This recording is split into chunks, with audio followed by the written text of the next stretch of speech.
Welcome to Siri Cheri channel. ಇವತ್ತು ನಾನು ಹನುಮ ಜಯಂತಿ ಬಗ್ಗೆ ಹೇಳ್ತಾ ಇದ್ದೇನೆ. ಹನುಮ ಜಯಂತಿಯನ್ನು ವರ್ಷದ 2 ದಿನ ಹನುಮ ಜಯಂತಿ ಆಚರಣೆ ಮಾಡ್ತಾರೆ. ಯಾಕೆ ಗೊತ್ತಾ? ಕಾರ್ತಿಕ ಮಾಸದ ಕೃಷ್ಣ ಪಕ್ಷದ ಚತುರ್ದಶಿಯಂದು ಜನಿಸಿದನು. ಹನುಮ ಜಯಂತಿಯನ್ನು ಚೈತ್ರ ಮಾಸದಲ್ಲೂ ಆಚರಿಸುತ್ತಾರೆ. ವರ್ಷದಲ್ಲಿ 2 ಬಾರಿ ಹನುಮ ಜಯಂತಿಯನ್ನು ಆಚರಿಸಲು ಕಾರಣ ಏನು ಎಂಬುದನ್ನು ನಾನು ನಿಮಗೆ ಹೇಳ್ತೇನೆ. ವಾಲ್ಮೀಕಿ ರಾಮಾಯಣದ ಪ್ರಕಾರ ಕಾರ್ತಿಕ ಮಾಸದ ಕೃಷ್ಣ ಪಕ್ಷದ ಚತುರ್ದಶಿ ತಿಥಿಯಂದು ಹನುಮ ಜನಿಸಿದನು. ಇದನ್ನೇ ಆಂಜನೇಯನ ಜನ್ಮದಿನ ಎಂದು ಹೇಳಲಾಗುತ್ತದೆ. ಮತ್ತೊಂದು ದಂತಕಥೆಯ ಪ್ರಕಾರ ಹನುಮ ಜಯಂತಿಯನ್ನು ಚೈತ್ರ ಮಾಸದ ಹುಣ್ಣಿಮೆಯ ದಿನದಂದು ಆಚರಿಸಲಾಗುತ್ತದೆ. ಹನುಮಂತನು ತನ್ನ ಬಾಲ್ಯದಲ್ಲಿ ಹಸಿದಿದ್ದಾಗ ಸೂರ್ಯನ ಹಣ್ಣಿನಂತೆ ಕಾಣುತ್ತಾನೆ. ಅವನು ಸೂರ್ಯನನ್ನು ತಿನ್ನಲು ಓಡಲು ಪ್ರಾರಂಭಿಸಿದನು.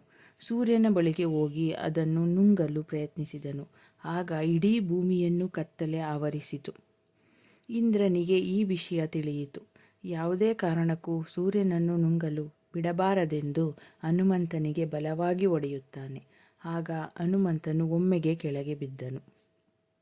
ಹನುಮಂತನ ತಂದೆ ವಾಯು ದೇವನಿಗೆ ಈ ವಿಷಯ ತಿಳಿಯಿತು. ಕೋಪದಲ್ಲಿ ಅವನು ಬ್ರಹ್ಮಾಂಡದಲ್ಲಿನ ಗಾಳಿಯನ್ನು ನಿಲ್ಲಿಸಿದನು. ಭೂಮಿಯ ಮೇಲೆ ಗಾಳಿ ಇಲ್ಲದ ಕಾರಣ ಯಾರೂ ಬದುಕಲು ಸಾಧ್ಯವಾಗಲಿಲ್ಲ.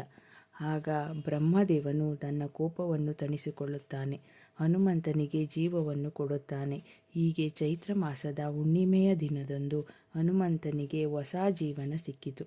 ಅದಕ್ಕಾಗಿಯೇ ಪ್ರತಿ ವರ್ಷ ಚೈತ್ರ ಮಾಸದ ಶುಕ್ಲ ಪಕ್ಷದ ಹುಣ್ಣಿಮೆಯ ದಿನದಂದು ಹನುಮ ಜಯಂತಿಯನ್ನು ಆಚರಿಸಲಾಗುತ್ತದೆ.